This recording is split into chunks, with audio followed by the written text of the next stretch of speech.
तो बच्चों आज नेक्स्ट चैप्टर स्टार्ट करेंगे एटम्स एंड मॉलिक्यूल्स।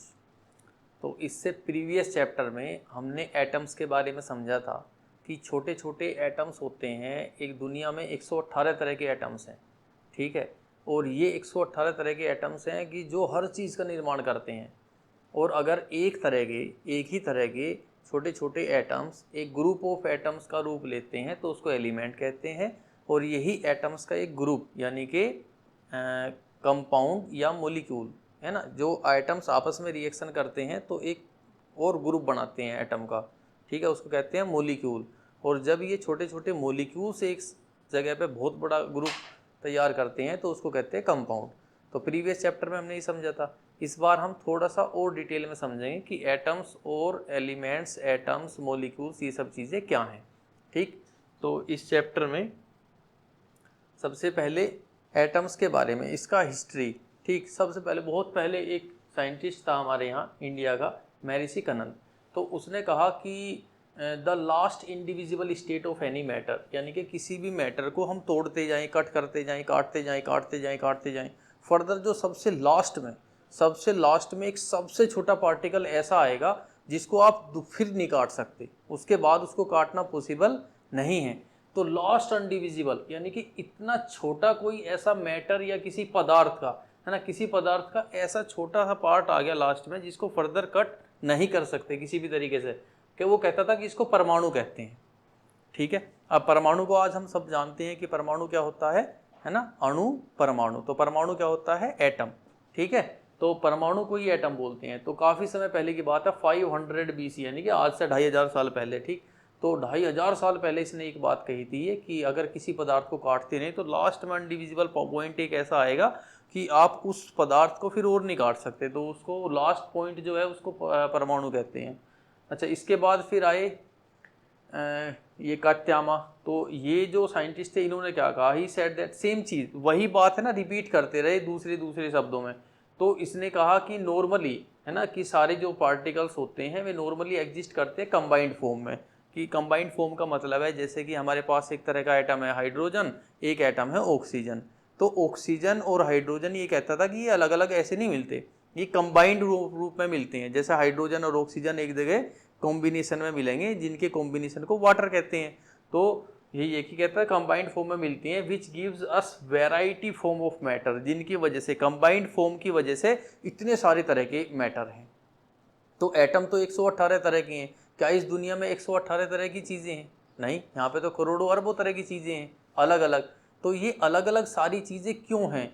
क्योंकि ये जो एटम्स हमारे थे एलिमेंट्री बेसिस रूप में, जो 118 तरह के एटम्स थे, इन्होंने आपस में एक दूसरे से क्या किया, कॉम्बाइन किया, कॉम्बिनेशन किया। तो ये एक दूसरे से जुड़ते रहे और मोलिक्यूल की शेप में आते रहे। किस फॉर्मेशन में आते रहे? मोलिक्यूल की फॉर्मेशन में, ठीक है। तो इसी मोलिक्यूल्स के ग्रुप को उसने कहा कि अलग अलग चीज़ें अलग अलग मैटर का निर्माण करते हैं यही मोलिक्यूल्स। तो ये कारण था, इसने कहा कि ये इंडिविजुअली एग्जिस्ट नहीं करते, इंडिपेंडेंट फॉर्म में, रूप में नहीं मिलते, और ये मिलते हैं कंबाइंड फॉर्म में। और इसी कंबाइंड फॉर्म में मिलने की वजह से ये जो हैं इतने सारे तरह के मैटर्स का निर्माण करते हैं, ठीक। तो इसके बाद साइंटिस्ट थे हमारे ल्यूसिपस और डेमोक्रिटस। तो इन्होंने क्या किया, they suggest that if we go on dividing, same चीज़ है, ये भी यही बोल रहे हैं लेकिन बहुत बाद में, है ना। जो हमारे इंडियन साइंटिस्ट थे उनके काफ़ी बाद में इन्होंने कहा कि जो आप डिवाइड करते रहो मैटर को तो एक ऐसी स्टेज आएगी कि आप उसको फर्दर डिवाइड नहीं कर पाओगे। तो Democritus called this individual particle atom. तो उसने कहा कि ये जो अब पार्टिकल नहीं कट रहा तो इसको एटम कहते हैं। जबकि कनंद ऋषि ने क्या कहा था कि उसको परमाणु कहा था। बात वही थी, परमाणु, और इसने क्या कहा, एटम, ठीक है। नेक्स्ट इज, अब एटम्स के बारे में कुछ तरह के लॉज है, केमिकल कॉम्बिनेशंस के कुछ लॉज हैं, कानून है, नियम है।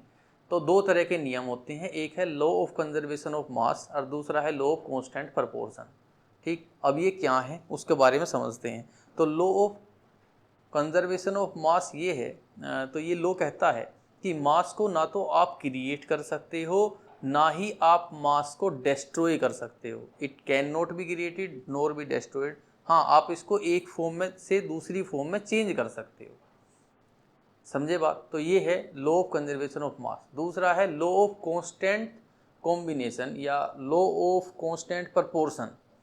तो ये कहता है कि जैसे हमारे पास कोई वाटर है, हमारे पास एक एलिमेंट, एक मॉलिक्यूल है वाटर का H2O, तो इसका निर्माण हुआ है एक हाइड्रोजन से और एक ऑक्सीजन से। तो कैसे हुआ कि हाइड्रोजन थी ठीक है, इसके साथ कॉम्बिनेशन हुआ ऑक्सीजन का और फॉर्मेशन हुआ H2O यानी कि वाटर का।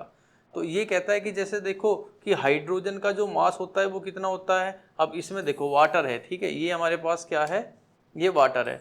तो इस वाटर में हाइड्रोजन ऑक्सीजन है, 2 हाइड्रोजन है 1 ऑक्सीजन है। तो 2 हाइड्रोजन का मास जो है कितना हुआ 2 यूनिट, और ऑक्सीजन का मास, 1 ऑक्सीजन का मास हुआ 16 यूनिट। तो ये जो पाए जा रहे हैं इनका जो मास का रेशो है वो कितना है 1:8। यानी कि वाटर के अंदर अगर हम बात करें वाटर के अंदर, तो वाटर के अंदर अगर 1 मास हाइड्रोजन का है तो 8 मास किसका है, ऑक्सीजन का है। ठीक है, ये रेशो है 1:8 कि वाटर में हाइड्रोजन ऑक्सीजन पाए जाते हैं। हाइड्रोजन अगर 1 होगा तो ऑक्सीजन होगी हमारी 8। सपोज कि आपने 9 किलोग्राम वाटर है हमारे पास, कितना है 9 किलोग्राम, तो उस 9 किलोग्राम वाटर में 1 किलोग्राम हाइड्रोजन है और 8 किलोग्राम ऑक्सीजन है। तो लॉ ऑफ कांस्टेंट प्रोपोर्शन हमें ये कहता है कि ये जो रेशो है वाटर का 1:8, ये हमेशा यही रहेगा, ये रेशो कभी चेंज नहीं होता। हाइड्रोजन हमेशा 1 होगी और ऑक्सीजन हमेशा 8 होगी, चाहे जो वाटर आपका है या वो लेबोरेटरी में प्रिपेयर है या फिर वो किसी भी सोर्स से लाया गया है, जैसे कि रिवर से या कहीं से भी। ठीक है, तो ये जो वाटर का रेशो होगा हाइड्रोजन ऑक्सीजन का, ये हमेशा क्या होगा, सेम होगा, फिक्स होगा। इसी को कहते हैं फिक्स्ड प्रपोर्शन बाय मास। ठीक है, तो इनका जो रेशो है वो मास के हिसाब से हमेशा फिक्स होगा। ठीक है, इसको और अच्छे से समझने के लिए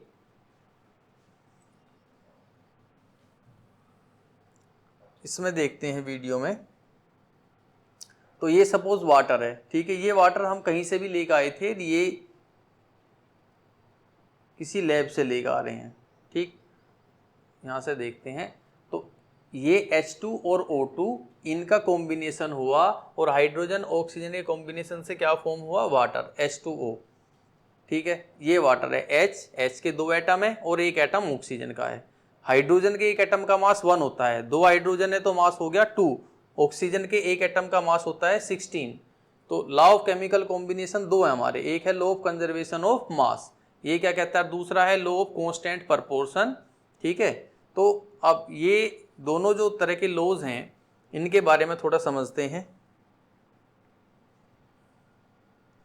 तो ये मास है, ये एनर्जी है। देखो मास ना एनर्जी में चेंज हो सकता है, ठीक है, लेकिन एनर्जी भी मास में चेंज हो सकती है। तो दोनों प्रोसेस हैं, चलते रहेंगे, लेकिन मास का आप फॉर्म तो चेंज कर सकते हो लेकिन टोटल मास क्या रहेगा, हमेशा सेम ही रहेगा। ठीक है, ना तो आप इसको क्रिएट कर सकते हो ना ही डिस्ट्रॉय कर सकते हो, इसके केवल फॉर्म को चेंज कर सकते हो, और इसी को कहते हैं लॉ ऑफ कंजर्वेशन ऑफ मास। यही कहता है कि आइसोलेटेड सिस्टम के अंदर मास ना क्रिएट होगा ना ही डिस्ट्रॉय होगा। नेक्स्ट है law of conservation of constant proportion. ठीक, law of conservation of constant proportion हमको क्या बोलता है, तो ये कहता है कि कभी भी, मतलब कभी भी, जैसे हाइड्रोजन ऑक्सीजन है, कभी भी कि इनका जो भी कंपाउंड होगा उनका जो रेशो होगा, जैसे हाइड्रोजन और ऑक्सीजन का जो कंबाइंड रेशो है वो कभी भी चेंज नहीं होगा, वो हमेशा उतना ही रहेगा। ठीक है, जितना भी वो है, हाइड्रोजन ऑक्सीजन मिलेंगे H2O बनेगा, इनका जो रेशो है कितना आया था 1:8, तो हमेशा वो 1:8 ही रहेगा और वो कभी भी चेंज नहीं होता। ठीक है, तो जैसे मास ऑफ हाइड्रोजन कितना है 1 है, मास ऑफ ऑक्सीजन 16 है, तो 2 हाइड्रोजन थे ना, तो टोटल मास कितना हुआ 2, और इसका मास कितना हुआ इधर। ठीक है, तो जो प्रोडक्ट रिएक्टेंट है उनमें जो रेशो होगा वो हमेशा सेम ही होगा। ठीक, इनका जो रेशो है वो हमेशा क्या होगा, सेम होगा, और वो कभी भी चेंज नहीं होता। चलो इसमें देखते हैं। हाँ, रेशो हमेशा क्या होगा, देखो आप कहीं से भी वाटर लेकर आओ, रेशो 1:8 ही होगा, चाहे आप किसी लैब से लेकर आओ, यहाँ पे लैब में प्रिपेयर किया था, यहाँ किसी अदर सोर्स का था, ठीक है, वाटर, लेकिन वाटर H2O का रेशो हमेशा क्या आया 1:8। ठीक है, हमेशा वाटर जो होगा उसका केमिकल फॉर्मूला सेम है, हमेशा वही रहेगा H2O ही। ठीक, वाटर से ले लो या किसी से भी ले सकते हैं। ठीक है, अभी देखते हैं, समझेंगे इसमें।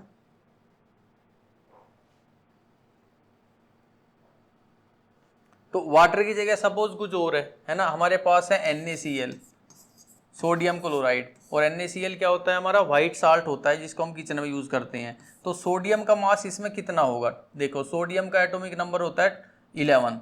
ठीक, और इसका मास होता है 23। तो दो चीज़ें होती हैं, एक होता है एटॉमिक नंबर और एक होता है एटॉमिक मास।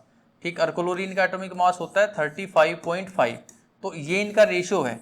तो आप किसी भी NaCl को लेके आओ, शायद आप चाहे रॉक साल्ट से लेके आओ या समुद्र के पानी से आप नमक बना के वहाँ से लेके आओ, ये जो NaCl है, जो वाइट साल्ट है, इसमें सोडियम का और क्लोरीन का रेशो यही होगा और ये फिक्स है, ये कभी भी चेंज नहीं होगा। इसी को बोलते हैं कांस्टेंट कॉम्बिनेशन। ठीक है, तो या कांस्टेंट प्रपोर्शन। तो यहाँ पे देखते हैं law of conservation of mass क्या है। The mass in an isolated system can neither be created nor be destroyed but can be transfer from one form to another form. Next है law of constant proportion. The law of constant proportion states that chemical compounds are made up of elements. जो compounds है वे elements से ही बनते हैं, क्योंकि देखो जैसे ये कंपाउंड है H2O, तो इसमें दो एलिमेंट है, एक हाइड्रोजन है एक ऑक्सीजन है। ठीक है, और इनके कॉम्बिनेशन से ये बना है। तो ये जो एलिमेंट्स होंगे that are present in fixed ratio by mass, इनका जो रेशो होगा मास का वो क्या होगा बेटा, फिक्स होगा। ये हमेशा फिक्स रेशो में ही, मास के फिक्स रेशो में ही मिलेंगे, चाहे आप इनको कहीं से भी लेके आओ। नेक्स्ट है डेल्टन्स एटॉमिक थ्योरी। अब ये बड़ी ध्यान से समझेंगे, क्योंकि काफ़ी पहले से देखो हमें पता था एटम है, ठीक है, मॉलिक्यूल्स हैं, बनते हैं, कंपाउंड एलिमेंट है। तो डेल्टन आया, उसने कुछ तरह के पोस्टुलेट्स दिए, उसने कुछ तरह की बातें बताई एटम के बारे में क्या क्या हैं। इनमें से आज अब धीरे धीरे साइंस जैसे इंप्रूव करती रही तो कई सारी चीज़ें तो अब गलत होगी, लेकिन फिर भी डेल्टन के जो पोस्टुलेट्स हैं वे पढ़े जाते हैं। कई सारी चीज़ें अभी भी इसकी बहुत सारी ठीक हैं। तो पहला पॉइंट क्या है, डेल्टन ने बताया कि all matter is made up of tiny particles. ठीक है, पहला पॉइंट समझ, सारे जो मैटर हैं, जितने भी मैटर हैं, वे छोटे छोटे पार्टिकल से बनते हैं, जिनको एटम्स कहते हैं। Which participate in chemical reaction. Chemical reactions में भी पार्टिसिपेट कौन करते हैं, एटम्स ही करते हैं। एटम्स आर इंडिविजिबल पार्टिकल, हम एटम को तोड़ नहीं सकते, इंडिविजिबल पार्टिकल है। Which can not be created और destroyed in a chemical reaction. किसी केमिकल रिएक्शन में एटम ना तो क्रिएट होगा ना डिस्ट्रॉय होगा।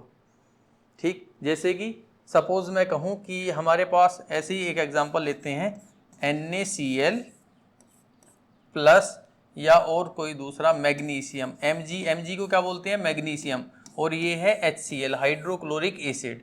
ठीक है, तो अब हमने क्या किया, दो HCl लिए और एक मैग्नीशियम लिया। तो यहाँ पे दो थे, दो हाइड्रोजन दो क्लोरीन, ये कंपाउंड है और ये एक एलिमेंट है। तो मैग्नीशियम ने इस हाइड्रोजन को रिप्लेस कर दिया, तो यहाँ पे क्या फॉर्म हुआ, MgCl2 प्लस H2। देखो हाइड्रोजन अलग हो गया और ये क्लोरीन इस मैग्नीशियम के साथ ऐड हो गया। तो क्लोरीन पहले कितने थे, दो क्लोरीन थे, यहाँ पे भी दो क्लोरीन है, एक मैग्नीशियम था, यहाँ पे भी एक मैग्नीशियम है, दो हाइड्रोजन थे, यहाँ पे भी दो हाइड्रोजन है।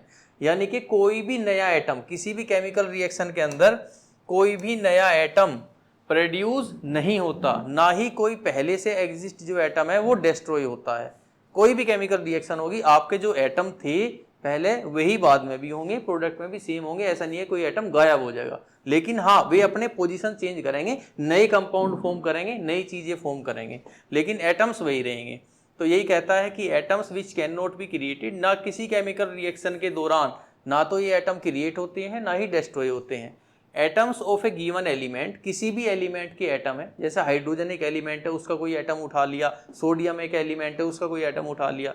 तो आप जैसे एटम देखोगे किसी भी atoms of A given element, किसी एलिमेंट के, गिवन एलिमेंट के, जैसे हाइड्रोजन है, अब हाइड्रोजन के जितने भी एटम होंगे ना वे सारे के सारे सेम ही होंगे। सोडियम के होंगे तो सोडियम के भी सारे आपस में सेम होंगे, लेकिन सोडियम और हाइड्रोजन के एटम्स डिफरेंट होंगे। ठीक है, तो किसी भी एक गिवन एलिमेंट के जो एटम्स होंगे वे हमेशा आइडेंटिकल होंगे, सेम होंगे, उनका सबका मास भी सेम होगा और केमिकल प्रॉपर्टीज भी सबकी सेम होगी। जैसे हाइड्रोजन का एटम है तो हाइड्रोजन के हजारों एटम्स आप लोगे, सारे एक जैसे दिखते होंगे, सबके प्रॉपर्टीज, केमिकल प्रॉपर्टीज सबके सेम होंगे, सब एक जैसा बिहेवियर करेंगे, सबके मास भी सेम होंगे। नेक्स्ट है एटम ऑफ डिफरेंट एलिमेंट, अलग अलग तरह के एलिमेंट हैं, जैसे एक हाइड्रोजन है, एक सोडियम है, एक पोटेशियम है। तो इन अलग अलग एलिमेंट्स के जो एटम्स होंगे उनके मास भी अलग होंगे और उनके केमिकल प्रॉपर्टीज भी अलग होंगी। नेक्स्ट है atoms combine in the ratio of small whole number, जो एटम्स होते हैं वे स्मॉल होल नंबर में कंबाइन होते हैं टू फॉर्म कंपाउंड, कंपाउंड बनाने के लिए। जैसे कि हाइड्रोजन, अब वाटर एक कंपाउंड है ना, तो इसमें दो हाइड्रोजन की एटम्स हैं, एक ऑक्सीजन का एटम है। अब NaCl जैसे एक मॉलिक्यूल था, है ना हमारा, तो Na का एक एटम है, क्लोरीन का एक एटम है। MgCl2 एक कंपाउंड है जिसमें Mg का एक एटम है, क्लोरीन के 2 एटम है। इस तरीके से मीन्स ये कह रहा है कि जो एटम्स कंबाइन होंगे किसी कंपाउंड को बनाने के लिए, कह रहा है एटम्स कंबाइन है ना, कंपाउंड बनाने के लिए जो एटम्स कंबाइन होंगे उनका जो रेशो होगा वो स्मॉल होल रेशो होगा, है ना। ऐसा नहीं है कि 1:2.5, यानी कि इसका एक एटम है इसके 2.5 एटम है, क्योंकि एटम तो तोड़ तो सकते नहीं, तो ये एटम या तो पूरे पूरे होंगे 2, 3, 4, 5, है ना, और या ये आधे नहीं होंगे, तिहाई नहीं होंगे। 2.54 जो है क्लोरीन नहीं ऐड हो सकता, क्योंकि क्लोरीन के एटम या तो 2 पॉसिबल है या 3 पॉसिबल है या 4 होल नंबर में ही होंगे। तो ये कह रहा है जिनका रेशो होगा वो स्मॉल होल नंबर में होगा, जिससे कि वे कंपाउंड बना रहे होंगे। नेक्स्ट है the relative number and kind of atoms are constant in a given compound. कह रहा है कि जो रिलेटिव नंबर होता है जो काइंड ऑफ एटम होते हैं हमेशा किसी कंपाउंड के अंदर भी क्या रहेंगे, कांस्टेंट रहेंगे। ये भी हमने देख लिया, ठीक है। तो अब इसको भी एक छोटी सी वीडियो के हिसाब से देख लो।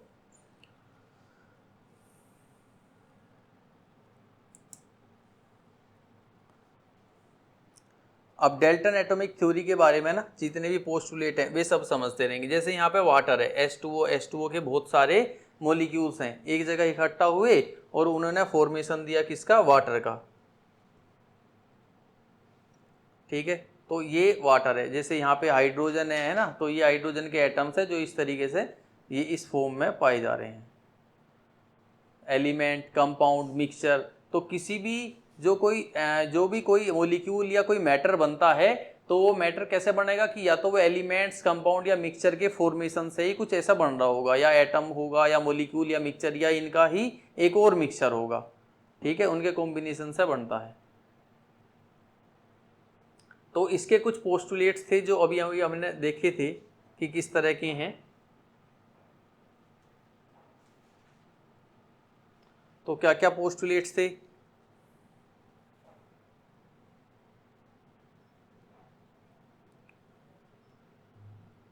देखो हाइड्रोजन और ऑक्सीजन मिलते हैं तो क्या बनता है, वाटर, ठीक है। और ये हमेशा फिक्स में ही होगा, फिक्स रेशो में होगा। देखो 2 हाइड्रोजन के एटम है, 1 ऑक्सीजन का है, तो 1 ऑक्सीजन और 2 हाइड्रोजन हमेशा हर एक वाटर में यही मिलेंगे। एटम्स आर इंडिविजुअल पार्टिकल जिनको हम तोड़ नहीं सकते, फर्दर नहीं तोड़ सकते, ना ये क्रिएट होते हैं ना डिस्ट्रॉय होते हैं। ये आर्गन्स के एटम है, ठीक है। तो ये है atoms of given element are identical. कह रहा है किसी भी एलिमेंट के जो एटम्स होंगे, जितने सारे एटम्स होंगे ये सारे आइडेंटिकल होंगे। जैसे आर्गन के सारे एटम्स आइडेंटिकल है, हीलियम के सारे एटम्स आइडेंटिकल हैं, एक जैसे हैं, इनका मास भी एक होगा। Atoms of different element have different relative masses and chemical property. अब डिफरेंट है ये हाइड्रोजन, ये हीलियम, तो उनके एटम्स के मासेज भी अलग होंगे और केमिकल प्रॉपर्टीज भी अलग होंगी, ठीक। अब जो इनका रेशियो है, देखो अब किसी कंपाउंड में जो रेशियो है जिससे मिले हैं, तो 2 हाइड्रोजन के एटम है, 1 ऑक्सीजन का है, ठीक है। इनका रेशियो क्या है, 2:1। तो वाटर के अंदर हमेशा 2 हाइड्रोजन होंगे, हमेशा 1 ऑक्सीजन होगा, ठीक है। तो इस तरीके से ये बस हमें यही समझा रहा है कि ये कुछ प्रॉपर्टीज हैं। फिर एक बार देखेंगे, देखो सिंपल है कि एटम्स बहुत छोटे पार्टिकल होते हैं केमिकल रिएक्शन में जो हिस्सा लेंगे। नेक्स्ट है कि एटम्स काट नहीं सकते, तोड़ नहीं सकते, हम इसको ना डिस्ट्रॉय कर सकते हैं, तो वे हमेशा इंडिविजुअल पार्टिकल ही रहेंगे। एटम्स गिवन एलिमेंट, अगर किसी एक एलिमेंट के एटम्स देखते हैं तो वे सारे एलिमेंट्स एक जैसे होंगे, मास में भी केमिकल प्रॉपर्टी में भी। अलग अलग एलिमेंट के एटम्स अलग अलग होंगे, मास में भी केमिकल प्रॉपर्टी में भी।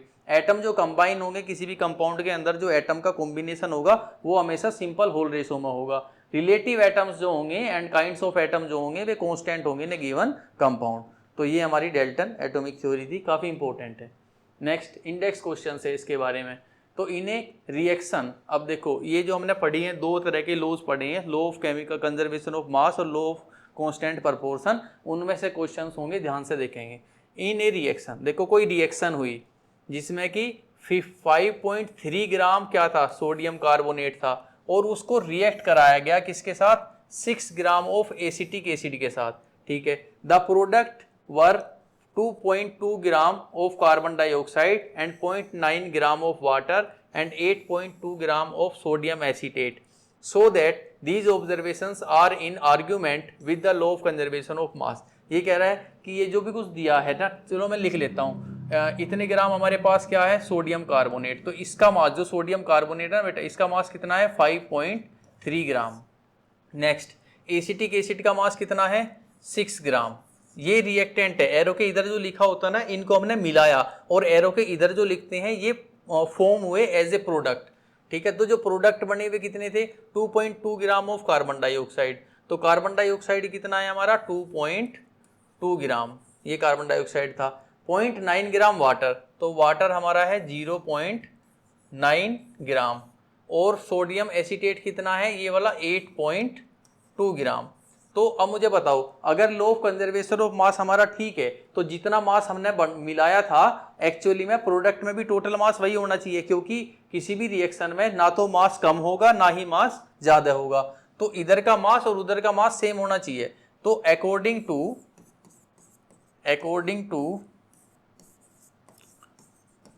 Law of conservation of mass, ठीक है, कंजर्वेशन ऑफ मास के हिसाब से जो मास ऑफ रिएक्टेंट है, यानी कि एरो के इधर रिएक्टेंट और एरो के उधर प्रोडक्ट, तो जो मास ऑफ रिएक्टेंट होगा ये बराबर होगा मास ऑफ प्रोडक्ट के। ठीक है, अब मास ऑफ रिएक्टेंट कितना है, हमने मिलाया क्या था, 5.3 ग्राम ये और 6 ग्राम ये, तो मास ऑफ रिएक्टेंट हमारा होगा 5.3 प्लस 6, ये हमारा मास ऑफ रिएक्टेंट है। और ये बराबर किसके होना चाहिए, मास ऑफ प्रोडक्ट के। तो मास ऑफ प्रोडक्ट हमारा कितना कितना होगा, 8.2 प्लस 2.2 प्लस 0.9। अब अगर ये बराबर आते हैं, ठीक है, लॉ ऑफ कंजर्वेशन ऑफ मास सही है, बराबर नहीं आते तो ये गलत होगा। तो ये बराबर ही होना चाहिए। ठीक है, तो ये कितना हुआ, 11.3। अब इसमें हम इसको ऐड करेंगे, सो इट इज 10.4 प्लस 0.9, तो ये हो गया हमारा 11.3। तो इसका मतलब क्या है, देखो मास ऑफ प्रोडक्ट, जितना हमने मास लिया था एक्चुअली में रिएक्टेंट का, प्रोडक्ट में भी उतना ही मास है। तो ना तो मास हमारा कम हुआ है ना ही मास हमारा बढ़ा है। दैट मीन्स ये चीज शो करती है which show the law of conservation of mass. ठीक है, ये law of conservation of mass को शो करती है, which shows the law of conservation of mass, ये law of conservation of mass को शो करता है। Next, hydrogen and oxygen combine in the ratio 1:8। अच्छा, हाइड्रोजन और ऑक्सीजन ना 1:8 में कंबाइन होती हैं तो वाटर फॉर्म करते हैं, मैंने बताया था आपको। What mass of oxygen gas would be required to react completely with 3 gram of hydrogen gas. तो कह रहा है 3 ग्राम हाइड्रोजन गैस के लिए कितना ऑक्सीजन की रिक्वायरमेंट है मास की। ठीक है, तो हमने ये देखा कि हाइड्रोजन और ऑक्सीजन का जो रेशो है बेटा, वो रेशो कितना है, ये रेशो है 1:8। यानी कि अब 1:8 होगा, रेशो तो एक्चुअली में क्या फॉर्म होगा, H2O। ठीक है, H2O फॉर्म होगा, तो हाइड्रोजन 1 होना चाहिए और ऑक्सीजन 8, यानी कि 1 ग्राम हाइड्रोजन को रिएक्ट करने के लिए कितने ग्राम ऑक्सीजन की जरूरत होगी, 8 ग्राम की, क्योंकि वाटर में हाइड्रोजन ऑक्सीजन का रेशो हमेशा कितना होता है, 1:8। ठीक, तो अब यहाँ पे लिखेंगे मास of oxygen needed to react 1 gram of hydrogen is equals to 8 ग्राम। अब 8 ग्राम ऑक्सीजन की रिक्वायरमेंट होगी, 8 ग्राम ऑक्सीजन की रिक्वायरमेंट होगी अगर हाइड्रोजन कितना है, 1 ग्राम है। क्वेश्चन हमारा है कि 3 ग्राम हाइड्रोजन को रिएक्ट करने के लिए कितने ग्राम ऑक्सीजन की जरूरत होगी। So mass of oxygen needed to react 3 gram of hydrogen. ठीक है, 3 ग्राम ऑफ हाइड्रोजन, तो 1 ग्राम हाइड्रोजन के लिए 8 ग्राम ऑक्सीजन की रिक्वायरमेंट है, तो 3 ग्राम हाइड्रोजन के लिए किसकी रिक्वायरमेंट होगी, 8 इंटू 3 ग्राम की, और 8 into 3 gram that means 24 gram of oxygen. तो ये हमारा आ गया। तो ये आंसर हमारा कैसे आया, लॉ ऑफ कांस्टेंट प्रोपोर्शन से, क्योंकि वाटर में हमेशा इनका रेशो 1:8 ही होगा। तो 1 ग्राम हाइड्रोजन के लिए 8 ग्राम ऑक्सीजन, तो पूछ रहे 3 ग्राम हाइड्रोजन के लिए कितना, तो 8 या 24 ग्राम ऑक्सीजन। ठीक है, तो सिंपल था ये भी। Next is which postulates of Dalton's atomic theory is the result of law of conservation of मास। कह रहा है डेल्टन एटॉमिक थ्योरी के जितने पोस्टुलेट्स हमने पॉइंट्स पहले पढ़े थे उनमें से कौन से पॉइंट में ये पता चलता है कि लॉ ऑफ कंजर्वेशन ऑफ मास के बारे में बताया जाता है।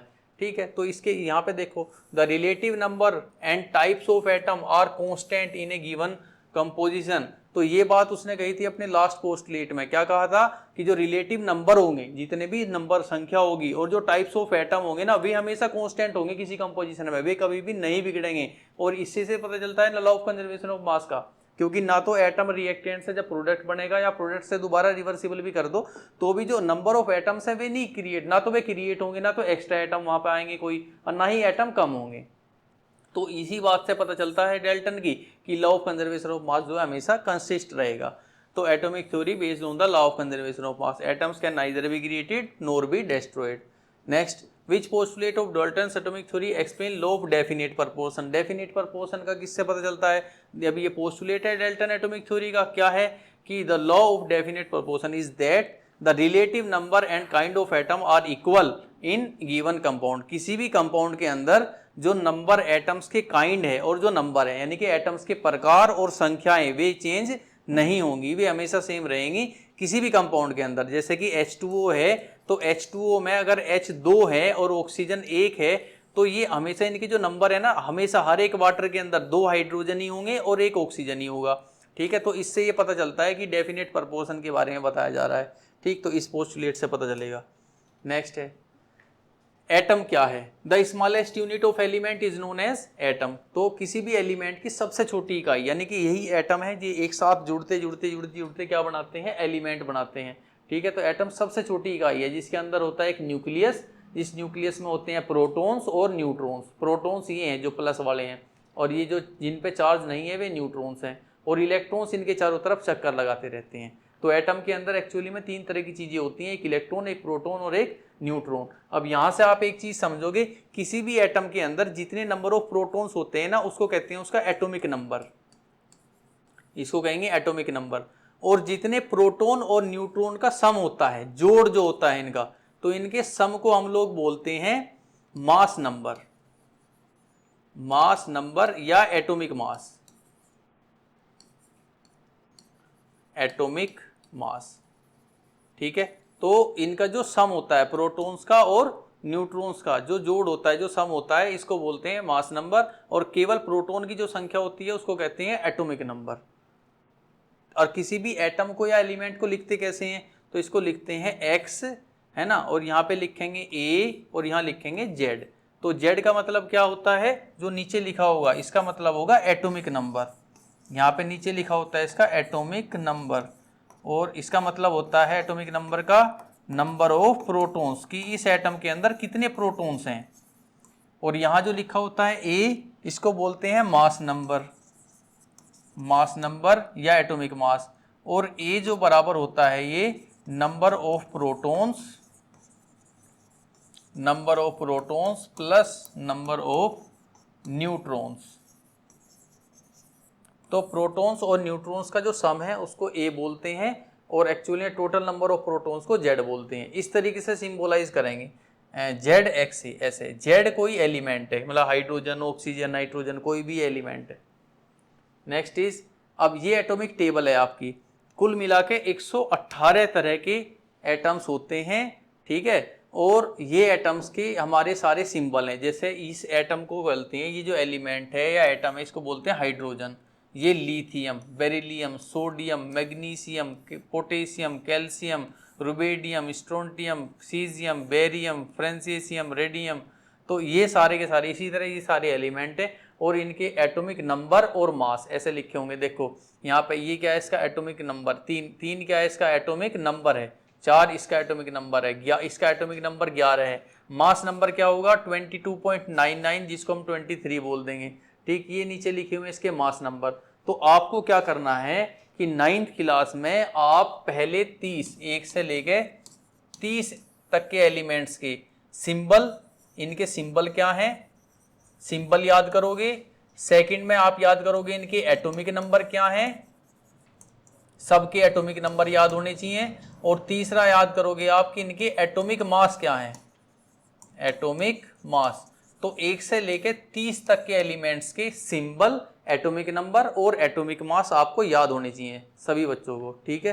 तो नेक्स्ट, अब साइज के बारे में थोड़ा बताया जा रहा है कि एटम का साइज कितना छोटा होता है। देखो एक एप्पल का साइज होगा 10 की पावर, इसका जो रेडियस है ना वो होगा 10 की पावर -1 मीटर।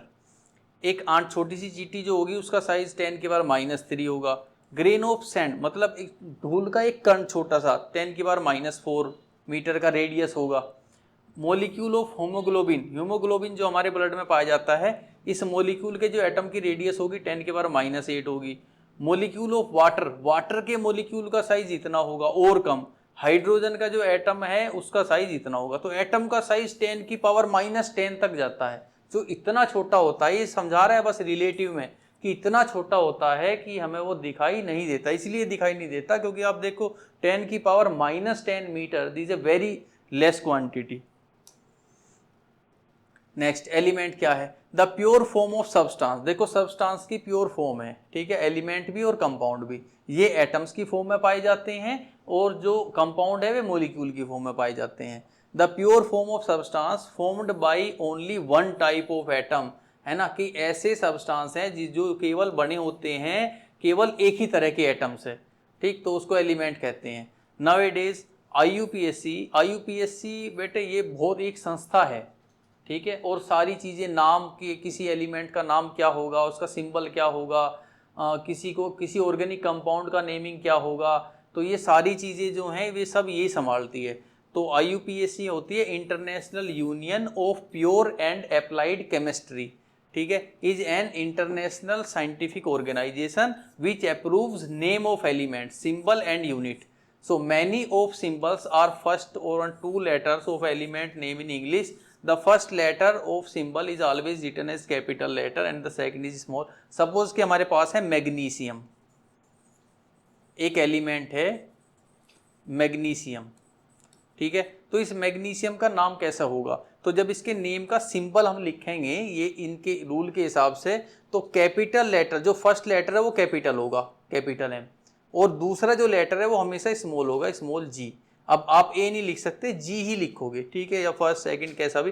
तो जरूरी नहीं होता कि सभी के जो फर्स्ट लेटर है उसके नाम का पहला लेटर उसका फर्स्ट लेटर होगा सिंबल का, ऐसा भी नहीं होता, ठीक है, ये जरूरी नहीं है। जैसे एक हमारा कंपाउंड है लेड, तो लेड का जो अब सिंबल है वो है पीबी, पीबी ये लेड है, ठीक है, तो पी से तो स्टार्ट नहीं हो रहा है लेकिन फिर भी इसका सिंबल क्या है पी, और फिर लेकिन पहला लेटर हमेशा कैपिटल होगा और दूसरा स्मॉल होगा, ये कंफर्म है।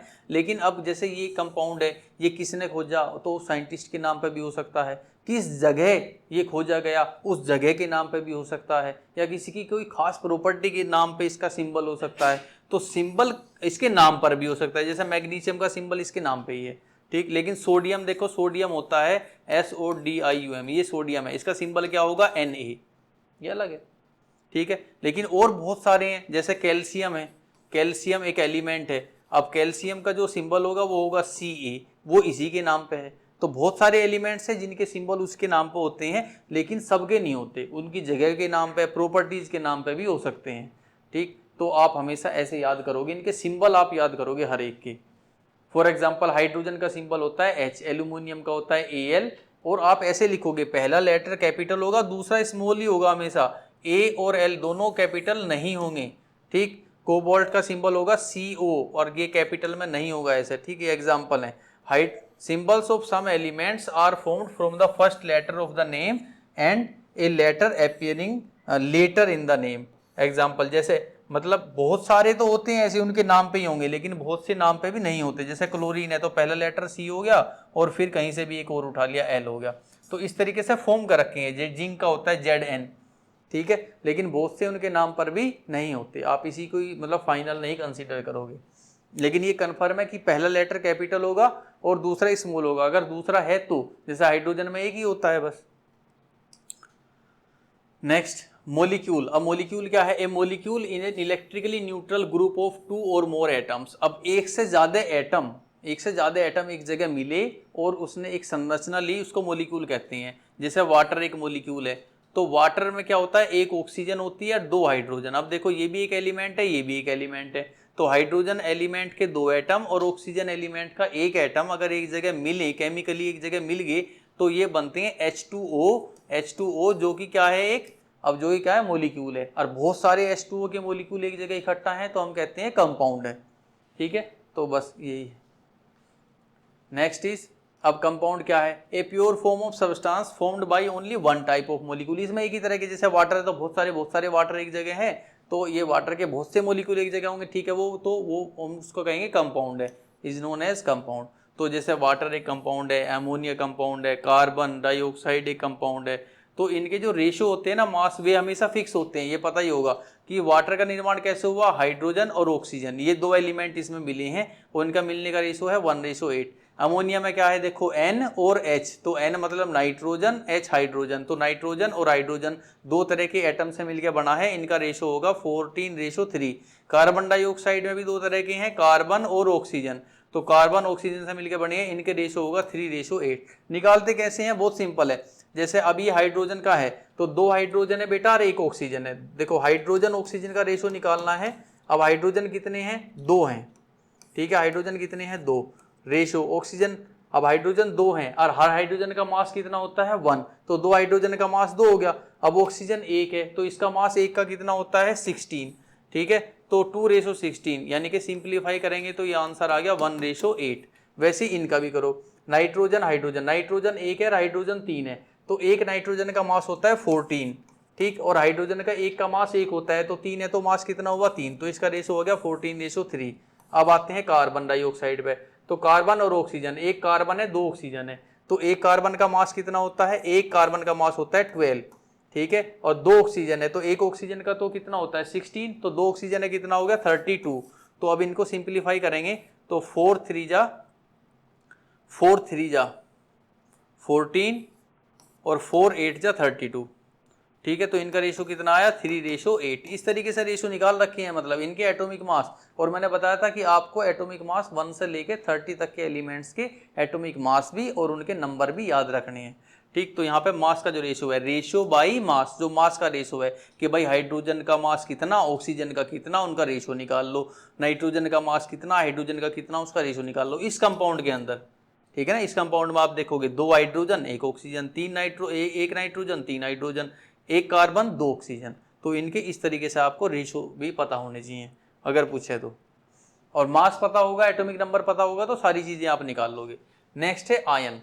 अब आयन क्या होते हैं, एन एटम ऑफ, और एक एन एटम और ग्रुप ऑफ एटम्स, ठीक है, कोई एटम या एटम का एक ग्रुप जो इलेक्ट्रिकली चार्ज्ड है, जिस पर चार्ज हो, ठीक है। अब देखो एटम या मॉलिक्यूल कुछ भी होगा ना तो वे न्यूट्रली होते हैं, उसके अंदर जितना प्लस होगा, क्योंकि देखो 2 तरह के चार्ज होते हैं एटम में, एक प्लस जो कि प्रोटॉन पर होगा, एक माइनस जो कि इलेक्ट्रॉन पर होगा। तो एक्चुअली में एटम और मॉलिक्यूल के अंदर जितना प्लस होता है उतना ही होता है माइनस, तो वे होते हैं न्यूट्रल। लेकिन अगर कोई एटम है या ग्रुप ऑफ एटम है जिस पर चार्ज है, जिस पर क्या है इलेक्ट्रिक चार्ज है, तो उसको आयन बोलते हैं, ठीक है। तो यहाँ पे 2 टाइप के आयंस होते हैं, एक कैटायन और एक एनायन। तो पॉजिटिवली चार्ज जो एटम होते हैं, जो आयन होते हैं पॉजिटिवली चार्ज, जिन पर पॉजिटिव चार्ज होता है उसको बोलते हैं कैटायन, और जिस पर जिन आयंस पर नेगेटिव चार्ज होता है किसी एटम पर या ग्रुप ऑफ एटम पर, तो जिस पर नेगेटिव चार्ज होता है उसको बोलते हैं एनायन। तो इनकी एक टेबल है जो आप सभी बच्चे याद करोगे। जैसे सोडियम का आयन क्या होता है Na+, पोटेशियम का K+, सिल्वर का Ag+, कॉपर 1 का Cu+, magnesium Mg2+, calcium Ca2+, zinc Zn2+, iron Fe2+, copper second Cu2+। तो आप ये सारे के सारे जितने भी आयंस हैं इनके चार्ज के हिसाब से आप इन सभी आयंस को याद करोगे, ठीक है। और आयंस जब आपको याद हो जाएंगे तो आयंस से आप बना सकते हो कंपाउंड, कि किस कंपाउंड का फॉर्मेशन कैसा होगा, कोई कंपाउंड को हम कैसे लिखें, तो हम तभी लिख पाएंगे जब हमें आयंस याद होंगे। तो सबसे पहले आगे वीडियो में जाने से पहले आप सबसे पहले इस टेबल को याद करोगे, ठीक। ये टेबल आपको अच्छे से याद होगी, आयंस आपने याद कर लिए, आप कंपाउंड इजीली बना लोगे और इस चैप्टर का 50% पार्ट आप समझ जाओगे। Next is atomic mass. Atomic mass क्या होता है, the total mass of one atom of any given element, किसी गिवन एलिमेंट का, कोई भी एलिमेंट है, सपोज हमने मान लिया हाइड्रोजन हमारे पास एक एलिमेंट है, उस एलिमेंट का हाइड्रोजन का एक एटम, यानी कि एक H जो है 1 एटम है ना, कोई एक एलिमेंट का कोई एक एटम, तो उसका जो मास होगा ना उसको बोलते हैं एटॉमिक मास। जैसा हाइड्रोजन का एक एटम का जो मास है वो 1 है, तो इसका एटॉमिक मास है। कार्बन के एक एटम का मास है 12, नाइट्रोजन के एक एटम का मास होता है 14, ऑक्सीजन के एक एटम का मास होता है 16, सोडियम के एक एटम का मास होता है 23, मैग्नीशियम के एक एटम का मास होगा 24, और यही होते हैं इनके एटॉमिक मास। ठीक है, आपको 1 से 30 तक के याद करने हैं। 1 एटॉमिक मास यूनिट क्या होता है? तो एक्चुअली में देखो, अब इनके हम मास कैसे मेजर करें, कैसे मेजर करेंगे? तो हम एक्चुअली इनके मास मेजर करते हैं रिलेशन में। ठीक, तो यहाँ पे देखो, यहाँ पे ये जो कार्बन है, ये जो कार्बन आपके पास है, ठीक है, इससे मेजर करते हैं। तो कार्बन का एटॉमिक मास कितना है हमारा? 12 है। तो मैं अगर किसी कार्बन के 12 हिस्से करूं, 12 है ना, एक कार्बन एटम का मास 12 है, तो इसके मैं 12 बराबर बराबर हिस्से कर दिए, तो उस एक हिस्से का मास कितना हुआ? 1। ठीक है, अब उस कार्बन 12 के 12th पार्ट का 1/12th part of 1 carbon atom, जो उसका मास है वो 1 एटॉमिक मास यूनिट होता है, और उसी से हम सबके मास लेते हैं। ठीक, अब हमारे पास होगी एक तराजू, और हमें पता है कि ये कार्बन का एटम है, देख लेते। ठीक, तो ये हमारा क्या है? कार्बन का एटम है, और इस कार्बन एटम के हमने कर दिए 12 पार्ट्स। अब इन 12 पार्ट्स में से एक पार्ट हमने बस निकाल लिया बाहर, एक पार्ट बाहर निकाल दिया। ठीक है, 12 में से 1 पार्ट निकाल लिया, तो ये जो 1 पार्ट होगा इसका मास कितना होगा? इसका मास होगा 1/12th मास ऑफ कार्बन, और कार्बन का मास कितना है? 12 है, तो 1/12 करोगे तो इसका मास कितना होगा? 1 होगा। तो that is 1 atomic mass unit. अब इसी से सारे सबके मास इसी से मेजर करेंगे। तो सपोज मैंने मास मेजर करना है ऑक्सीजन का, ठीक है, तो मैं एक तराजू में ऑक्सीजन रखता हूं, ऑक्सीजन का एटम, और दूसरे में ये 1 एटॉमिक मास यूनिट कार्बन 12 जो है, कार्बन के 12वां हिस्सा, ठीक है, वो रखता हूं। तो उसके हिस्से में चढ़ाता गया चढ़ाता गया। अब कितने हिस्से चढ़ाए मैंने कार्बन 12 के 12वें हिस्से के? तो 16 हिस्से चढ़ाए। जब मैंने ऐसे ऐसे कितने पार्ट्स चढ़ा दिए? 16, तो वे दोनों बराबर हो गए, यानी कि ऑक्सीजन का जो मास आया वो कितना आया? 16। ठीक, हाइड्रोजन में एक में ही वो बैलेंस हो गया। सोडियम में बैलेंस हुआ जब मैंने 23 पार्ट्स वहां पे लिए, और ये बैलेंस हुआ जब 24 लिए। तो ऐसे वाले जितने से भी वो बैलेंस होगा किसी भी एलिमेंट का, उतना ही एटॉमिक मास जो है उसका यूनिट एटॉमिक मास माना जाएगा। तो atomic mass unit, 1 atomic mass unit क्या होती है? So 1 atomic mass unit is a mass unit equal to exactly 1/12th the mass of 1 atom of carbon 12 isotope. तो कार्बन 12 जो हमारा है, 12 मास वाला जो कार्बन है, उसका 12वें हिस्से का जो मास है उसको बोलते हैं 1 एटॉमिक मास यूनिट। ठीक है, और उसी से सबके मास को हम मेजर करते हैं। Next is molecular mass. The sum of atomic mass of all the elements of a molecule is known as atomic mass. जैसे कि अब मैं कहूँ वाटर, अब वाटर में मुझे दो पता है कि यहाँ पे दो चीजें हैं, एक हाइड्रोजन है और एक ऑक्सीजन है। हाइड्रोजन का मास होता है 1 और ऑक्सीजन का मास होता है 8। ठीक है, तो अब मुझे करना है किसी इस मोलिक्यूल का मास निकालना है कितना है, तो मोलिक्यूल का मास निकाल लो। अब एक हाइड्रोजन का मास 1 है, 2 हाइड्रोजन है तो मास कितना हुआ? 2। अब एक ऑक्सीजन का मास है 8, तो एक ही ऑक्सीजन है प्लस 8। तो अब ये हमने देखा कि जो अब ऑक्सीजन का कितना होता है? 16, है ना, एक ऑक्सीजन का होगा 16। ठीक है, एक ऑक्सीजन का मास हो गया 16, तो 2 हाइड्रोजन है जिनका मास 2 हो गया और एक ऑक्सीजन का 16, तो टोटल मास कितना हो गया इसका?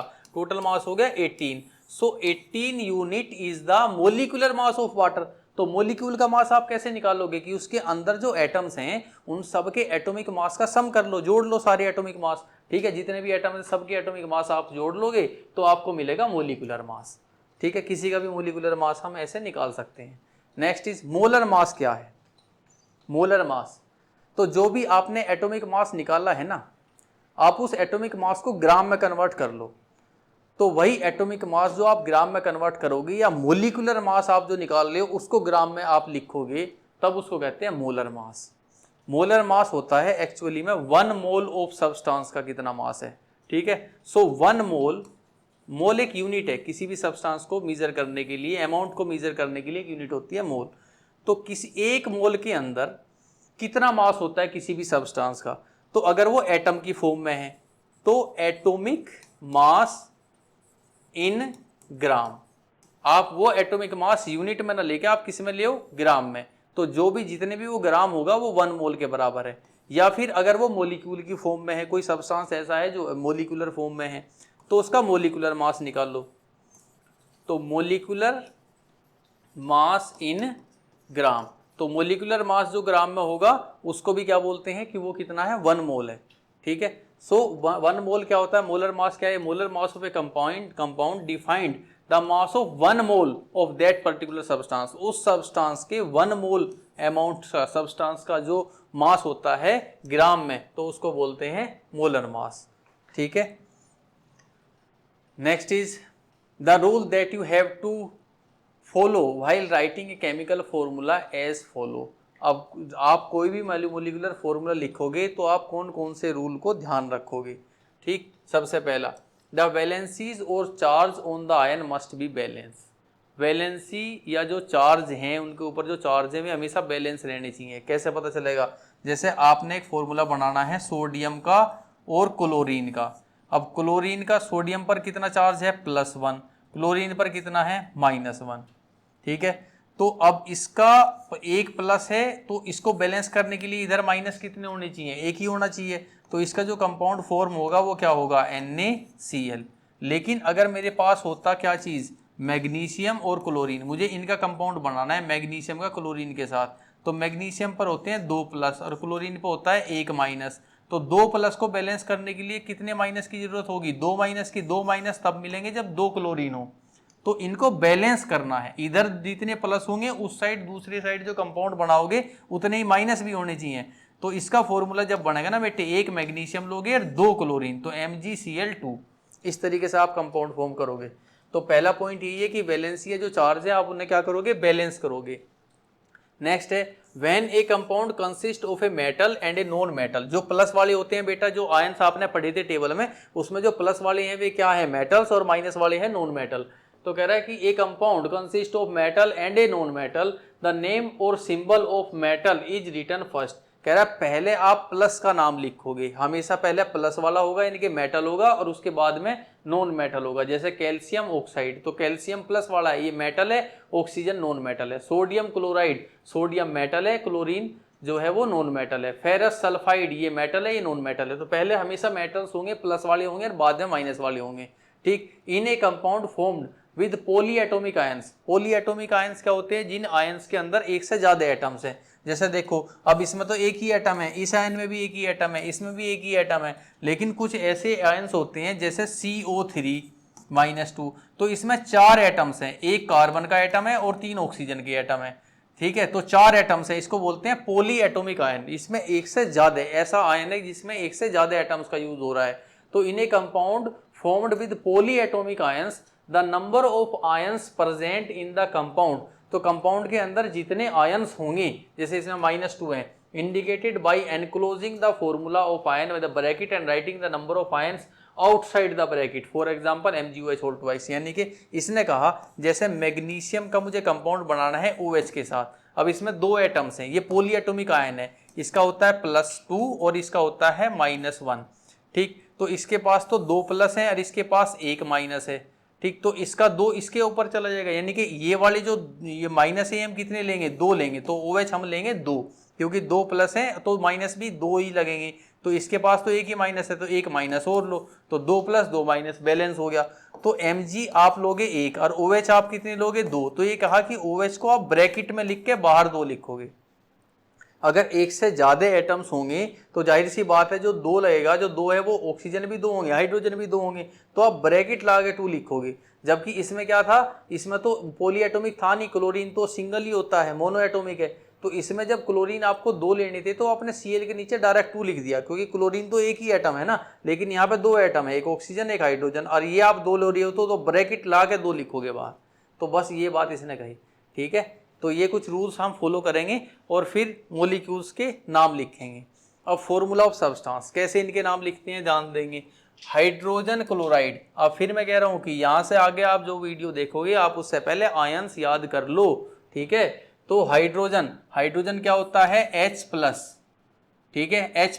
अब जो भी देखो मैं बताता हूँ, जो भी हाइड्रोजन है इसका H+ है, H+ का मतलब है 1 ही है इसमें, है ना, तो इसके 1 को नीचे लिख दो। फिर है क्लोराइड Cl, अब इसमें भी क्या होता है 1 - 1 को नीचे लिख दो। ठीक है, तो अब इनकी क्या करो, क्रॉस मल्टीप्लाई। अगर सिंप्लीफाई हो रहा है तो ठीक है, अदरवाइज क्रॉस मल्टीप्लाई। अब 1 इसके नीचे जाएगा, ये 1 इसके नीचे जाएगा, तो 1 को तो लिखते नहीं क्योंकि 1 से मल्टीप्लाई करोगे वही आ जाएगा। तो इसका फॉर्मूला बन गया HCl, हाइड्रोजन क्लोराइड। नेक्स्ट है हाइड्रोजन सल्फाइड, हाइड्रोजन H, इसका भी +1 होता है। सल्फाइड, सल्फाइड क्या होगा, H, हाइड्रोजन सल्फाइड, सल्फाइड होता है S, और S का कितना होगा 2, तो क्रॉस मल्टीप्लाई करेंगे तो क्या होगा H2S। ठीक है, तो ये, तो इस तरीके से हाइड्रोजन सल्फाइड आप ऐसे मॉलिक्यूल बना क्रॉस मल्टीप्लाई करा के।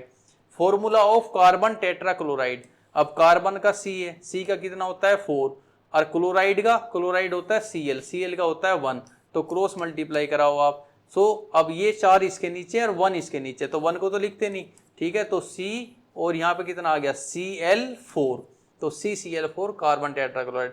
Formula of magnesium chloride, magnesium का Mg+2 होता है तो 2 नीचे लिख दिया, क्लोराइड का Cl, इसका 1 नीचे लिख दिया, क्रॉस मल्टीप्लाई, क्या फॉर्मूला होगा MgCl2।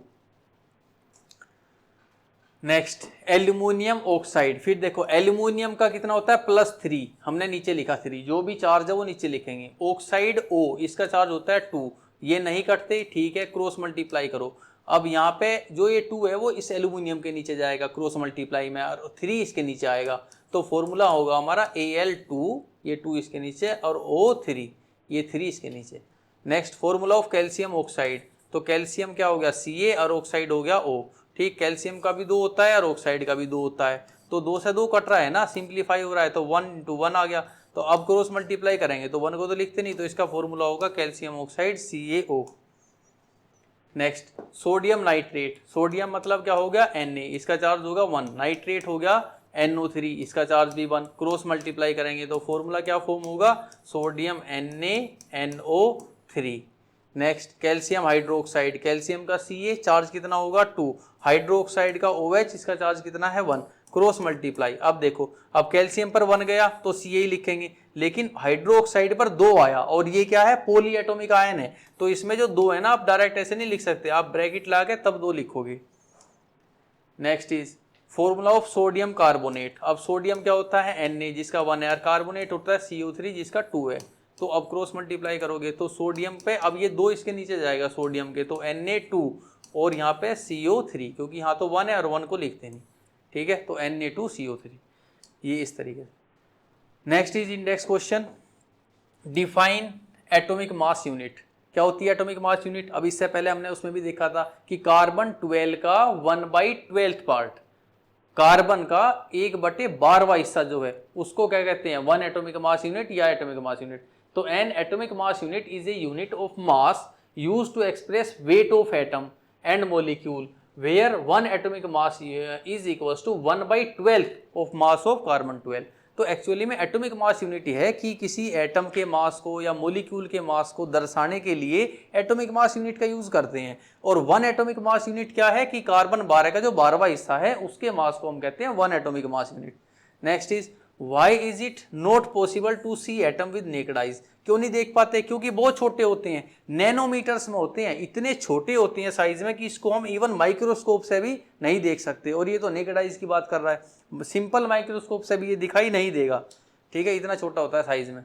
नेक्स्ट है राइट डाउन द फॉर्मूला, अब इनके फॉर्मूले लिखने हैं। सोडियम ऑक्साइड पहले का, सोडियम ऑक्साइड, सोडियम क्या होता है बेटा Na, और ऑक्साइड होता है O, और इसका चार्ज होगा 1 और इसका होगा 2, फिर क्या करोगे क्रॉस मल्टीप्लाई, क्या फॉर्म होगा Na2O। Next aluminium chloride, aluminium Al और इसका चार्ज होगा 3, और क्लोराइड Cl जिसका चार्ज होगा 1, क्रॉस मल्टीप्लाई, क्या फॉर्म होगा Al, 1 आया, 1 को लिखते नहीं, Cl3, ठीक है। फिर नेक्स्ट थर्ड सोडियम सल्फेट, अब सोडियम सल्फाइड, सोडियम क्या होता है Na का चार्ज होता है 1, सल्फाइड SO4 इसका चार्ज होता है 2, तो क्रॉस मल्टीप्लाई, तो Na2SO4। अच्छा ये सल्फाइड है, सल्फाइड होता है SO3, ठीक है, तो SO3 इसका 2 होगा, तो ये होगा Na2SO3। नेक्स्ट, अच्छा next fourth magnesium hydroxide, magnesium Mg का चार्ज होता है 2 और हाइड्रोक्साइड का चार्ज होता है 1, क्रॉस मल्टीप्लाई, तो Mg, अब Mg तो 1 है तो 1 तो गया कुछ नहीं, वही से लिखेंगे। अब OH पर 2 आएगा तो OH मतलब ब्रैकेट लगा के होल ट्वाइस, क्योंकि पॉली एटॉमिक आयन है। Next is write down the names of compounds represented by following formula. इनके कंपाउंड्स का नाम लिखो, ये फॉर्मूले हैं। तो यहां देखो ये क्या है, एल्यूमिनियम, ये सल्फेट, तो aluminium sulphate, aluminium sulphate. Next ये क्या है, कैल्शियम और ये क्लोराइड, तो इसका हो गया कैल्शियम क्लोराइड। नेक्स्ट इज ये पोटेशियम सल्फेट, सो पोटेशियम सल्फेट। नेक्स्ट पोटेशियम और ये NO3 nitrate, so potassium nitrate. Next is ये कैल्शियम और ये कार्बोनेट, सो कैल्शियम कार्बोनेट। तो करना कुछ नहीं है, बस यही है कि जो पहले होगा वो प्लस का होगा, बाद का माइनस का होगा, तो इसका नाम लिख दो आयन का और इसका लिख दो, तो केमिकल का नाम आ गया और नाम से कंपाउंड आ जाएंगे क्रॉस मल्टीप्लाई करा के। ठीक है, तो next what is meant by term chemical formula. Chemical formula का मतलब क्या होता है, देखो केमिकल फॉर्मूला ना किसी भी केमिकल को सिंबल के फॉर्म में लिखने को कहते हैं। ठीक है, तो chemical formula are use to describe different type of atom, अलग अलग टाइप के एटम्स होंगे, उनके अपने अपने नंबर्स होंगे कंपाउंड में, एलिमेंट में। Each elements atom are symbolized by 1 or 2 letter. हर एक एटम जो है उसके अंदर जो यूज हो रहा है कंपाउंड के अंदर, उसका नाम लिखा होगा एक लेटर में या एक से अधिक लेटर में, और उसके एटम्स के केमिकल रिएक्शन मतलब उसके एटम्स की संख्या होगी और पूरा वो कंपाउंड कैसे बना है, यानी कि उसकी संख्या और एटम के टाइप को एक साथ लिखने की विधि को ही क्या बोलते हैं, केमिकल फॉर्मूला। जैसे कि hydrochloric acid, how many atoms are present in. अब H2S में कितने एटम्स हैं, अब 2 एटम हाइड्रोजन के हैं और एक सल्फर का है, H2S है ना, तो नंबर्स ऑफ एटम कितने हैं, 3। अब PO4 आयन में कितने हैं, तो एक एटम फॉस्फोरस का है और 4 एटम ऑक्सीजन के हैं, तो कुल कितनी हुए, 4 और 1 5, तो इसके जो है 5 एटम्स हैं। ठीक है, तो इसके एटम्स होंगे 5, तो बस यही। Next index questions, calculate the molecular mass of, इन सब के मोलिकुलर मास बताने हैं। ठीक, अब एटॉमिक मास तो आपको पता ही होनी चाहिए, हाइड्रोजन का 1 होता है, ऑक्सीजन का 16, क्लोरीन का 35.5, कार्बन का होता है 12, ऑक्सीजन का 16, कार्बन 12, हाइड्रोजन 1, और यही सब है। नाइट्रोजन का होता है 14, तो इन सब के लिख देते हैं। तो सबसे पहले हम लिखते हैं किसके, H2 के। तो H2 में बेटे बताओ, एक हाइड्रोजन का 1 मास, तो 2 का कितना, 2, तो इसका होगा 2 यूनिट। ठीक है, 24 नहीं है ये क्या है, 2 units. Next is oxygen O2, अब एक ऑक्सीजन का 16, तो 2 ऑक्सीजन है, कितना हो गया 32, सो 32 units. Next is chlorine Cl2, अब एक क्लोरीन का होता है 35.5, तो 2 हैं तो कितना हो गया 71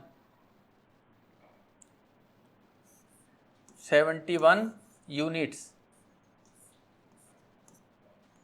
नेक्स्ट इज CO2, अब देखो एक कार्बन का कितना होगा 12 और 2 ऑक्सीजन है तो कितना हो गया 32, तो दोनों को ऐड करेंगे तो कितना आ गया 44 यूनिट्स। नेक्स्ट इज CH4, अब एक कार्बन का कितना होता है 12 और 4 हाइड्रोजन है, एक हाइड्रोजन का 1 होगा तो 4 का कितना होगा 4 होगा, जोड़ देंगे तो कितना आ गया 16 यूनिट्स। नेक्स्ट इज C2H6, अब एक कार्बन का 12 तो 2 कार्बन है, कितना हो गया 24, प्लस एक हाइड्रोजन का 1 तो 6 हाइड्रोजन है तो हो गया 6, तो इसका मास हो जाएगा 30 यूनिट्स। नेक्स्ट इज C2H4, अब एक कार्बन का 12 तो 2 कार्बन है, कितना हो गया 24, और एक हाइड्रोजन का 1, 4 हाइड्रोजन है तो 4, तो इनका टोटल मास हो गया हमारा 28 यूनिट्स। अब नेक्स्ट है NH3 अमोनिया, तो NH3 में नाइट्रोजन का मास एक का कितना होगा 14 और प्लस और एक हाइड्रोजन का मास होगा 1, तो 3 का कितना होगा 3, तो ये हमारा हो गया 17 यूनिट्स। फिर है CH3OH, ठीक है, ये सारे मॉलिक्यूल्स हैं। CH3OH, एक कार्बन का कितना हो गया बेटे 12 प्लस 3 हाइड्रोजन ये और एक ये 4 हैं, तो एक हाइड्रोजन का 1 होता है तो 4 का 4 हो गया, प्लस एक ऑक्सीजन भी है तो इसका हो गया 16। तो ये कितना आ गया 16 + 4 20, तो ये आ गया 32 यूनिट्स। तो इस तरीके से इनके मोलिकुलर मास लिख देंगे। Next is calculate formula unit masses of zinc oxide, और ये और इनके एटॉमिक मास भी यहाँ पे दे रखे हैं। ठीक है, तो कैसे लिखोगे? अब जिंक ऑक्साइड का आपको लिखना है, फॉर्मूला यूनिट मास या फिर मोलिकुलर मास एक ही बात है। ठीक है, तो जिंक ऑक्साइड का तो कितना होगा? जिंक एक है, ऑक्सीजन एक है, तो जिंक का ले लो। जिंक का कितना होता है 65, प्लस ऑक्सीजन का कितना होता है? ऑक्सीजन का होता है 16। तो 65 + 16 कितना हो गया? तो ये हो गया 81 units. Next Na2O sodium oxide, Na2O। अब एक सोडियम का कितना 23, अब दो सोडियम है तो कितना हो गया? ये हो गया 46, प्लस एक ऑक्सीजन का होता है 16, तो ये हो गया तुम्हारा 62 यूनिट्स। Next is K2CO3। अब दो पोटेशियम है, एक कार्बन और 3 ऑक्सीजन। अब बेटे पोटेशियम का कितना है 39।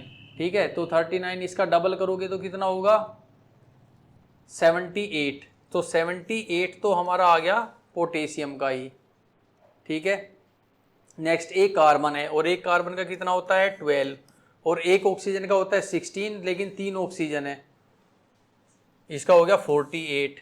तो टोटल अब करेंगे तो कितना हो गया 48 + 12 60, और 60 और 70 130 और 138, तो इसका आ गया 138 यूनिट्स।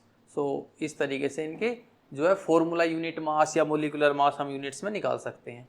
नेक्स्ट अब आगे एनसीईआरटी क्वेश्चंस। ठीक, तो एनसीईआरटी क्वेश्चंस में अब देखो बहुत सारी चीज़ें हमने पढ़ी हैं, वही सब चीज़ें यहाँ पे लागू होंगी दोबारा से। तो कह रहा है 0.24 gram sample of compound of oxygen and boron. हमारे पास एक ऐसा कंपाउंड है बेटे जो कंपाउंड बना हुआ है ऑक्सीजन और बोरोन से। ठीक, अब was found to analyse to contain, अब उसमें ये पाया गया कि जो हमारा कंपाउंड है ना ऑक्सीजन का और बोरोन का, जो बोरोन का जो कंपाउंड है वो हमारा जो उसका मास है वो कितना है 0.24 ग्राम है, जिसके अंदर जो हमारी बोरोन है वो कितनी है? वो है 0.096 ग्राम, और जो हमारी ऑक्सीजन है हमारी है 0.144 ग्राम। ठीक है, तो आप ऐड करोगे ना तो ये 0.24 ग्राम ही है। कह रहा है एक कंपाउंड है ऑक्सीजन बोरोन का, तो इनका जो कंपाउंड है उसका मास इतना है, उस कंपाउंड के अंदर बोरोन इतने ग्राम है और ऑक्सीजन इतने ग्राम है। ठीक है, कह रहा है आप परसेंटेज बताओ कि इसके अंदर वेट के हिसाब से मास के अंदर क्या परसेंटेज है बोरोन की और ऑक्सीजन की। ठीक है, तो बोरोन क्या है कम है, ऑक्सीजन ज्यादा है, सो बोरोन की परसेंटेज निकालनी है ना, परसेंटेज ऑफ बोरोन। तो आप परसेंटेज कैसे निकालते हो? जो टोटल है वो नीचे लिखोगे और उस टोटल में से जो आया है वो ऊपर लिखोगे और मल्टीप्लाई बाई 100। तो पूरे कंपाउंड का जो टोटल है वेट वो कितना है 0.24। अब इस टोटल में से जो बोरोन हमारे पास है वो कितनी है 0.096 और मल्टीप्लाई बाई 100। ठीक है, तो अब इसे करेंगे तो कितना आ जाएगा? ये आ जाएगा हमारा 40%। ठीक, तो इतना बोरोन है। फिर हमें निकालना है किसका? ऑक्सीजन का। तो परसेंटेज ऑफ ऑक्सीजन, तो ऑक्सीजन का अब या तो ये देख लो क्योंकि कंपाउंड हमारा ऑक्सीजन और बोरोन का ही है, तो अगर बोरोन 40% है तो बाकी बची ऑक्सीजन 60% होगी, और या फिर निकाल ही लो कि टोटल कितना है 0.24 है ना, और इसमें गिवन ऑक्सीजन कितनी है 0.144 मल्टीप्लाई बाई 100, और ये हमारा आ जाएगा 60%। तो इतने इतने परसेंट इनके कंपोजिशन है इस कंपाउंड के अंदर, बोरोन 40% है और ऑक्सीजन 60% है। Next question, When a 3 gram of carbon is burnt in 8 gram oxygen, तो 11 gram carbon dioxide is produced. ठीक है, जब कार्बन को जलाया गया यानी कि कार्बन का रिएक्शन हुआ किसमें बेटे? ऑक्सीजन में, तो एक्चुअली में कार्बन डाइऑक्साइड फॉर्म होती है। तो कह रहा कार्बन डाइऑक्साइड 11 ग्राम फॉर्म हुई, ये 3 ग्राम लिया और ये 8 ग्राम यूज हुआ, ऐसा कुछ था। ठीक है, कोई दिक्कत नहीं। अच्छा, इसने कहा उसके बाद when 3 gram of carbon is burnt in 50 gram of oxygen, तब क्या होगा? तब जो है कार्बन डाइऑक्साइड कितने ग्राम फॉर्म होगी ये लिखो। अच्छा मुझे ये देखो जरा, इसमें क्या 3 ग्राम कार्बन को जलने के लिए 8 ग्राम की ऑक्सीजन की जरूरत है? ये चेक करो। कार्बन कितना होता है बेटे? कार्बन का मास होता है 12। ठीक है, जब एक एटम का मास कितना होगा? 12 होगा। ग्राम में कन्वर्ट करेंगे तो ग्राम में होगा 12 ग्राम। अब ये ऑक्सीजन कितनी लेगा? O2। तो O2 ऑक्सीजन का एक का मास होता है कितना? 16। तो दो का कितना होगा? 32। तो 32, तो 12 ग्राम जो कार्बन है वो पूरे तरीके से बर्न होने के लिए 32 ग्राम ऑक्सीजन लेगा। अब इसे अगर 32 ग्राम की जगह 100 ग्राम ऑक्सीजन भी मिलेगी तो भी 12 ग्राम ही है ना ये तो ये 12 ग्राम तो उतना ही लेगा ना। तो ये 12 ग्राम को 32 ग्राम चाहिए, तो ये 100 ग्राम भी दे दोगे तब भी वो 100 ग्राम में से 32 ही लेगा, बाकी वेस्ट बच जाएगी। तो 12 में से 32 चाहिए, अगर 12 ग्राम ये तो इसे 32 की रिक्वायरमेंट है। तो अगर ये 3 ग्राम होगा, अगर ये 3 ग्राम होगा तो इसकी रिक्वायरमेंट कितनी होगी? तो 12 में 32 होगी, तो 3 में कितनी होगी? तो 3 में होगी 32 डिवाइड बाई 12 इंटू में 3, तो ये कितना आ गया? ये आ गया 8। तो 3 ग्राम के लिए कितने ग्राम ऑक्सीजन की जरूरत होगी? 8 ग्राम की। अब वो कह रहा है कि 3 ग्राम कार्बन है, अब पहले तो 8 ग्राम दी तो 11 ग्राम ये फॉर्म हुआ, लेकिन अगर 50 ग्राम दे दे तो बाकी वेस्ट बचेगी, कोई प्रॉब्लम नहीं है। अब भी कितना होगा? अब भी वो 11 ग्राम ही फॉर्म होगा। ठीक है, तो when we supply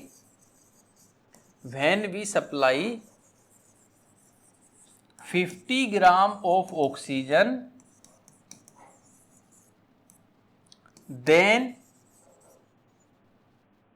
then carbon dioxide formed will not change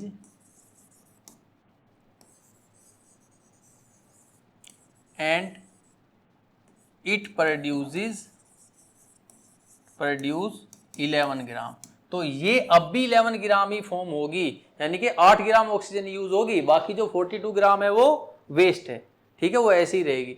तो 3 ग्राम के लिए 8 ग्राम की जरूरत है। ठीक है, 8 और 3 11 gram carbon dioxide gas form हुई। आप इसे 8 ग्राम की जगह आप 50 ग्राम 500 1000 ग्राम भी दोगे ना तो बस ये 8 ग्राम ही लेगी, 11 ग्राम ये बनेगी, क्योंकि ज्यादा ऑक्सीजन की जब रिक्वायरमेंट तब आएगी जब हम इसको बढ़ा देंगे। ये तो 3 ही ग्राम है ना, तो ये तो उतनी ऑक्सीजन गैस लेगा और उतना ही कार्बन डाइऑक्साइड फॉर्म होगा। तो ये जो एक्स्ट्रा में प्रोड्यूस हुई है, जो एक्स्ट्रा में हम इसे दे रहे हैं, इसका कोई भी फायदा नहीं है। ठीक है, इसमें क्या क्या कौन सा ला लग रहा है? तो इसमें ला लग रहा है कांस्टेंट कंपोजिशन का, कि भाई कार्बन 3 ग्राम है ना तो ये 8 ग्राम ऑक्सीजन से ही मिलेगा, तो ये कांस्टेंट कंपोजिशन का लॉ लगेगा इसमें। Next question, what are polyatomic ions? तो पॉलीएटॉमिक क्या होते हैं? वैसे आयंस जिसमें एक से ज्यादा एटम्स हैं। ठीक है, तो polyatomic ions are ions that contain more than one atom but they behave as single unit, मतलब सिंगल यूनिट की तरह काम करते हैं लेकिन एक से ज्यादा एटम होते हैं। जैसे कार्बोनेट आयन में देखोगे तो एक कार्बन है 3 ऑक्सीजन है, इसमें देखोगे तो 2 हाइड्रोजन है 1 फॉस्फोरस है 4 ऑक्सीजन है। तो इस तरीके से ये पॉलीएटॉमिक होते हैं जिसमें एक से ज्यादा हो। Next, right the chemical formula of following. Magnesium chloride का अब क्रॉस मल्टीप्लाई करके आप लिखोगे ना, तो पहले ए में कैसे लिखोगे? देखो अब बहुत ध्यान से देखेंगे बेटे। मैग्नीशियम को क्या लिखूं मैं? Mg, चार्ज कितना होता है इसका? 2, वो नीचे लिखूंगा। क्लोराइड का Cl, चार्ज 1, क्रॉस मल्टीप्लाई क्या फॉर्म हुआ? Mg, इस पे 1 गया, इस पे 2, तो MgCl2। बी में कैल्शियम ऑक्साइड, कैल्शियम का होता है Ca, चार्ज होगा 2, ऑक्साइड का होता है O, इसका भी चार्ज 2, 2 से 2 कैंसिल हो जाएगा, 1 और 1, क्रॉस मल्टीप्लाई करेंगे क्या फॉर्म होगा? CaO। नेक्स्ट, सी में कॉपर नाइट्रेट, कॉपर हो गया Cu और नाइट्रेट हो गया NO3। अब कॉपर का होता है 2 और नाइट्रेट का होता है 1, क्रॉस मल्टीप्लाई क्या फॉर्म होगा?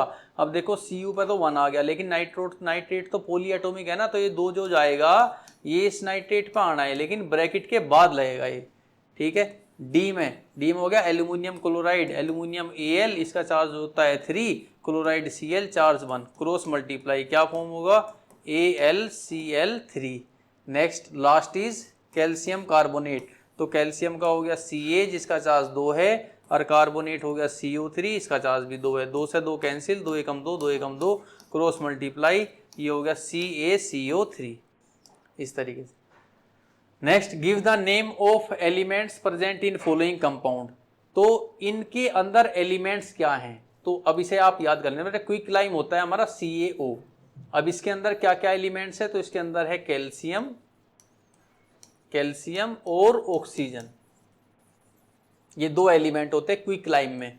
हाइड्रोजन ब्रोमाइड, अब हाइड्रोजन ब्रोमाइड में हाइड्रोजन ब्रोमाइड होता है HBr, तो इसके अंदर दो एलिमेंट्स होते हैं, एक तो है हाइड्रोजन और एक है bromine. Next is baking powder. अब बेकिंग पाउडर बेकिंग सोडा से बनता है, ठीक है, और बेकिंग सोडा हमारा क्या होता है, तो बेकिंग सोडा हमारा होता है NaHCO3, ठीक, NaHCO3। तो ये जो इसके अंदर क्या है, सोडियम, Na है, H मतलब हाइड्रोजन, C मतलब कार्बन, और O मीन्स ऑक्सीजन। इतने सारे तरह के एलिमेंट्स हैं। नेक्स्ट है पोटेशियम सल्फेट। तो पोटेशियम सल्फेट क्या होता है, K2SO4। तो इसमें K है यानी कि पोटेशियम, S सल्फर